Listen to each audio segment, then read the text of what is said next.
My millionaire grandfather's funeral hadn't even ended when my parents, who'd ignored me my whole life, filed a lawsuit to take everything he left me. I remember staring at the papers half in disbelief, half in rage. But the real shock came later inside that cold Massachusetts courtroom. My mother rolled her eyes the second I walked in like she already knew she'd win. Then the judge looked up, froze, and said, "Wait, the charges are against you." Every whisper stopped. My parents stared, confused. They had no idea who I really was or what I'd been waiting to do for years. I grew up in a house where love was measured by silence.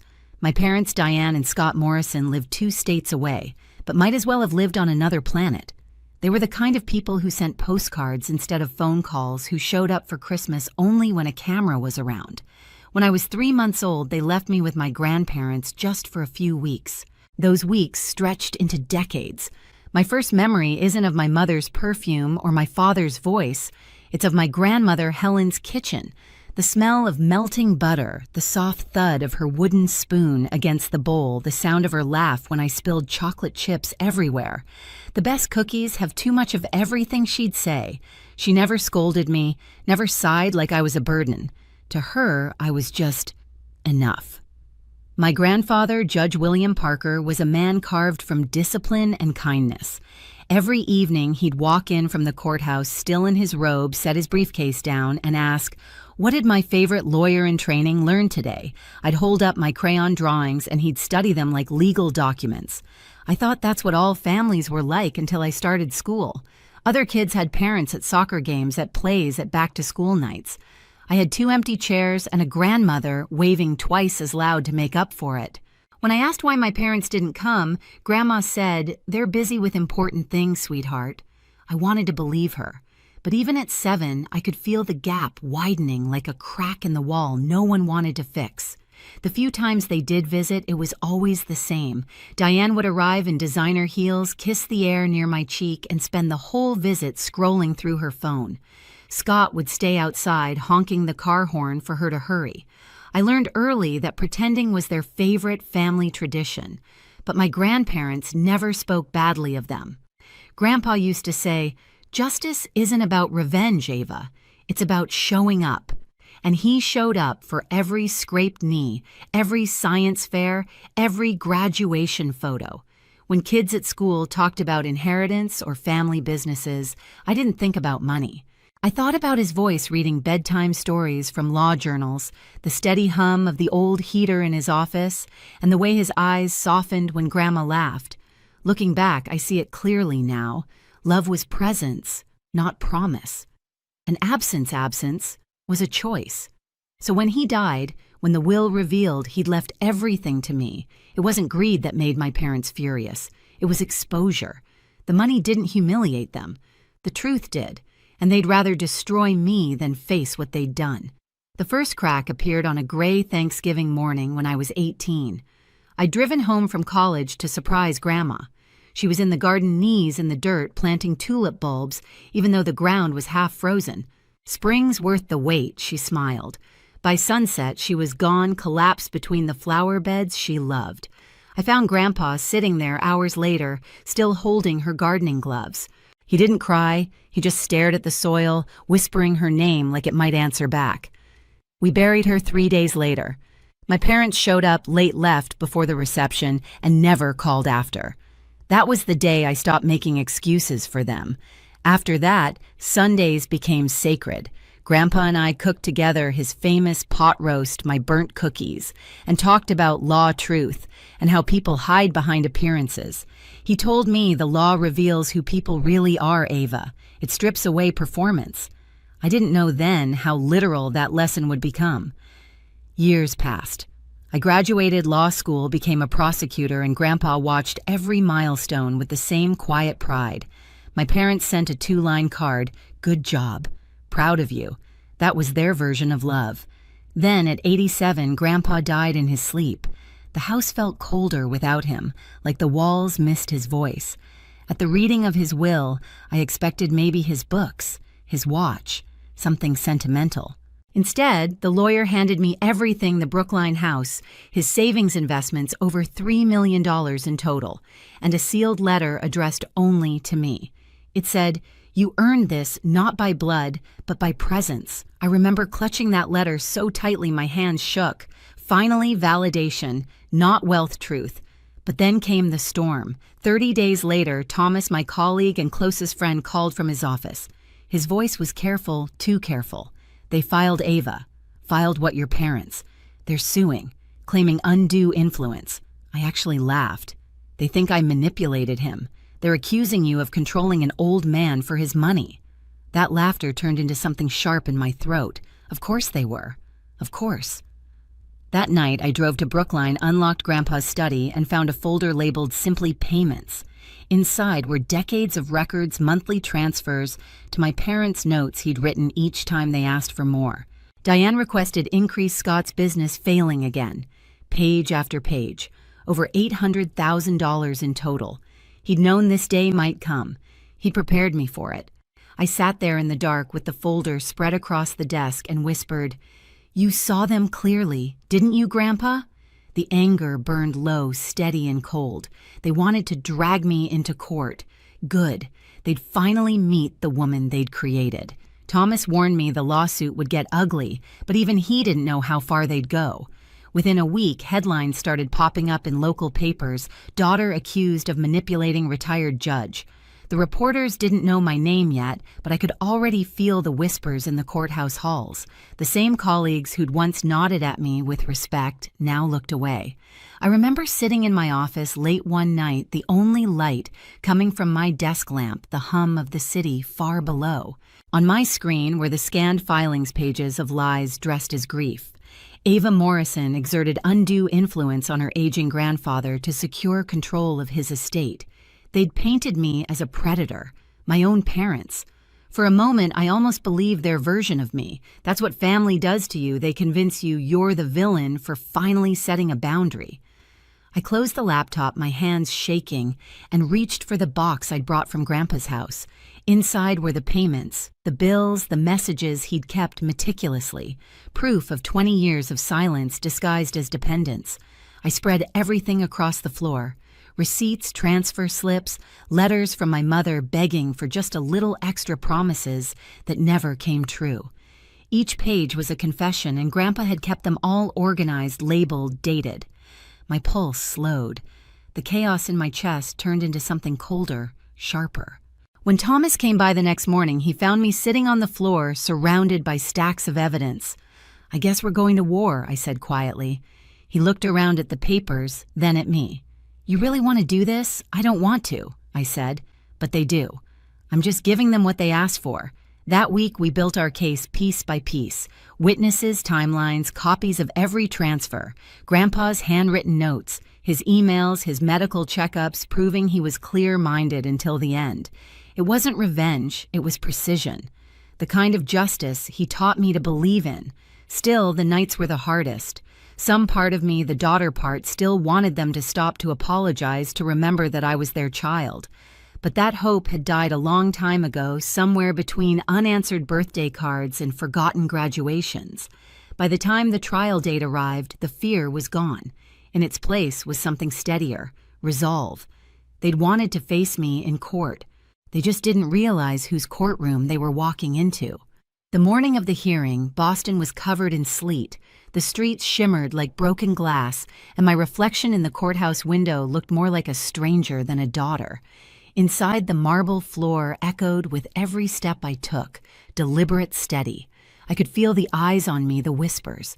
That's her, the granddaughter, the one being sued. When I pushed open the courtroom doors, the air was thick with perfume and tension. My mother sat in the front row, hair immaculate, lips painted soft pink, the kind of color meant to say innocent. She glanced up, saw me, and rolled her eyes. A long practiced roll, the same one she'd used when I was 6, and spilled juice on her designer coat. My father stared at the floor like a man hoping invisibility might save him. Then Judge Brennan looked up. For a second, his face was blank, just another case. And then his eyes froze, recognition washing over him. "Wait, the charges are against you," he said aloud before catching himself. The courtroom stilled. Even my mother stopped pretending. He cleared his throat, adjusted his glasses. "Proceed." Palmer, their attorney, stood up first. Smooth voice, theatrical gestures. I'd seen his type in court 100 times, the kind that thinks charm can rewrite facts. "Your Honor," he began, "this case is a tragedy. A devoted daughter unfairly cut out of her father's will by a manipulative granddaughter who exploited an elderly man's grief." He gestured toward my mother. Diane dabbed at her eyes with a tissue she'd probably chosen to match her outfit. Judge Parker adored his daughter. Palmer continued, but in his final years he was vulnerable, confused, and isolated. My client, Mrs. Morrison, was denied the chance to reconcile. Instead, her father's estate was unjustly diverted. I sat there, hands clasped, listening. My pulse didn't even spike. I'd spent years facing men who lied better than this. I could smell fabrication before the ink dried. When Palmer finished, Thomas rose. "No theatrics, just quiet authority. Your Honor, the evidence will show that Judge William Parker was of sound mind and deliberate in his decisions. It will also show that the plaintiffs, Mrs. and Mr. Morrison, received over $800,000 from him over 20 years while visiting less than once per year." Murmurs rippled through the courtroom.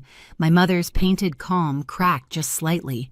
Palmer called her to the stand first. She adjusted her blazer, smoothing invisible wrinkles. "He was everything to me," she began, voice trembling, just enough to sound rehearsed. "I love my father dearly. We spoke often, but after his wife died, he withdrew from everyone." Thomas stood for cross. His tone was polite, surgical.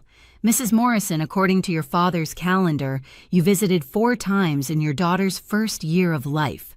Christmas, Easter, her birthday, and 1 Saturday in July. Is that accurate?" Her lips pressed together. I was young. And between the ages of 5 and 18, I don't recall exact numbers. He lifted a folder, the payments. "Your father documented each visit alongside monthly transfers to you and Mr. Morrison. Over $800,000 total. Can you explain why someone manipulated would continue voluntary payments for 2 decades? Her voice cracked. "He wanted to help." Thomas leaned in. "He did, but only financially. Emotionally, you were absent. Physically, too. When was the last time you saw your father before his death?" Silence. She glanced toward my father, who looked away. 3 years before he died. Thomas supplied. "At his 84th birthday. 90 minutes, no cake, no photos. Is that correct?" She swallowed. "Yes." He paused just long enough for the truth to sting. "So the man you loved dearly died believing you were too busy to visit, yet now you stand here claiming his fortune was rightfully yours." Palmer objected. "Argumentative." "Sustained," Judge Brennan said softly, but his eyes never left my mother. Then came my father's turn. Scott took the stand, hands twitching. He looked smaller than I remembered. Thomas kept it brief. "Mr. Morrison, did you attend your daughter's high school graduation, Num College?" He hesitated. "We were out of town, law school." He shook his head. Thomas projected a photo on the courtroom screen, me in cap and gown, Grandpa in the front row, clapping. The silence was heavy. "You weren't there," Thomas said, "but he was." I stared at the photo, my throat tightening, not from pain, from pride. Palmer tried one last swing. "Your Honor, grief clouds judgment. My clients loved their father. They were victims of manipulation." Judge Brennan nodded once. "Let's hear from the defendant." I stood. The sound of my heels against the floor echoed like a countdown. I raised my right hand, took the oath, and sat down. "Thomas, Miss Morrison, can you tell the court about your relationship with your grandfather?" I looked directly at my mother. "He raised me. He taught me to tell the truth, even when it hurt." Palmer jumped in. "Isn't it true you benefited financially from that relationship?" "Yes," I said. "But not in the way you mean." "He gave me something you can't buy, consistency." He showed up. "Did you encourage him to cut his daughter out of the will?" I met his eyes. "If inheritance was what I wanted, I wasted a lot of time having dinner with an old man instead of networking. But I wasn't chasing money. I was chasing the only family I had left." The room was silent. Even Palmer didn't have a comeback for that. Thomas handed the judge the sealed letter Grandpa had left me. Judge Brennan read it silently, his face softening. He looked up. "This letter alone speaks volumes." He turned to my parents. The court finds that Judge Parker's will reflects his true and deliberate intentions. There is no evidence of manipulation, no sign of incompetence. The plaintiff's claim is without merit. The gavel struck. Case dismissed. Legal fees awarded to the defendant. My mother gasped like the air had been stolen from her lungs. My father slumped in his chair. As the room emptied, she approached me, voice trembling. "Ava, please, can we talk?" I looked at her, the same woman who once dropped me off and never looked back. "Talk about what, Diane? I'm your mother." I shook my head. "No. You're the woman who gave birth to me." My mother was Helen Parker. Her eyes filled, but I felt nothing, just clarity. I turned to leave, but paused at the door. The courtroom lights reflected off the marble floor, and for the first time in years, I felt the weight lift. "They never knew who I really was," I whispered. Outside, the cold air hit my face sharp and clean. I walked down the courthouse steps, heels clicking like punctuation marks to a story, finally finished. When I stepped outside, the sky had turned pale silver, the kind that comes right before snow. Reporters were waiting by the steps, their microphones flashing like tiny weapons. I walked straight through them. No statements, no victory speech, just the sound of my heels cutting through the noise. Back in my car, I finally exhaled. For the first time, the silence didn't feel lonely, it felt earned. Grandpa used to say, justice was slow, but it always arrived on time. He was right. It just took 32 years. The weeks after the trial were quiet. My parents disappeared from every headline from my life, from everything. No calls, no apologies, only silence, the language they'd always spoken best. But this time, it didn't sting. 3 years later, I stood behind the same bench my grandfather once presided over, now wearing his robe. Judge Ava Morrison, 39 youngest in Massachusetts history. On my first day, I touched the wooden gavel he'd left me and whispered, "We made it, Grandpa." Years passed. Promotions came, and so did peace. At 60, I retired. My last visit was to Mount Auburn Cemetery, where tulips bloomed around 2 headstones, William and Helen Parker. I knelt, planting a few new bulbs beside them. "You were right," I said softly. "Family isn't about blood. It's about who shows up." And as the wind moved through the trees, I could almost hear his laugh again, steady, proud, and free. Family isn't written in bloodlines, it's proven by presence. I learned that too late to save my parents, but just in time to save myself. If you've ever had to stand up to people who were supposed to love you, tell me your story below. And don't forget to subscribe. More truths are coming.